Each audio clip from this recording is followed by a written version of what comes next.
BJP నాయకులు అంటే మతాల మధ్య చిచ్చు రేపే విధంగా ప్రవర్తిస్తున్నారని చెప్పి కూడా టీఆర్ఎస్ నేతలు పదే పదే ఆరోపిస్తున్నారు కదా, దీనిపైన మీరేమంటారు? నాకంటే పెద్ద పూజారి ఎవడు, నాకంటే ఎక్కువగా యజ్ఞాలు యాగాలు చేసేవాడు ఎవడని అడిగిన కేసీఆర్ని ఈ ప్రశ్న అడుగుమని చెప్పుర్రా టీఆర్ఎస్ నాయకులకి.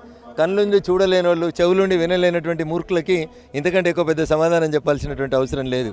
కేసీఆర్ గారు యాదగిరిగుట్ట కట్టించిండు, కేసీఆర్ గారు యజ్ఞం చేసిండు, కేసీఆర్ గారు గొప్ప హిందువుని, నాకంటే గొప్ప హిందువులు లేరని అన్న రోజు మరి ఈ టీఆర్ఎస్ నాయకులు నోరెందుకు మూసుకున్నారో చెప్తే బాగుంటుంది. నిర్బంధాలు, అణిచివేతలు తెలంగాణ సమాజం స్వాగతించది. ఎక్కడైతే నిర్బంధం పెరుగుతుందో అక్కడ ప్రజల తిరుగుబాటు పెరుగుతుంది. హన్మకొండలో బండి సంజయ్ గారి 3వ విడత పాదయాత్ర ముగింపుకి సంబంధించి అనేక నిర్బంధాలు పెట్టాలని రాష్ట్ర ప్రభుత్వం ప్రయత్నిస్తే ప్రజలు తిరుగుబాటు చేసిర్రు. న్యాయస్థానాలు మాకు అండగా నిలిచినాయి. ఖచ్చితంగా ఈ సభ సక్సెస్ చేస్తామని చెప్పినాం, సక్సెస్ అవుతా ఉంది.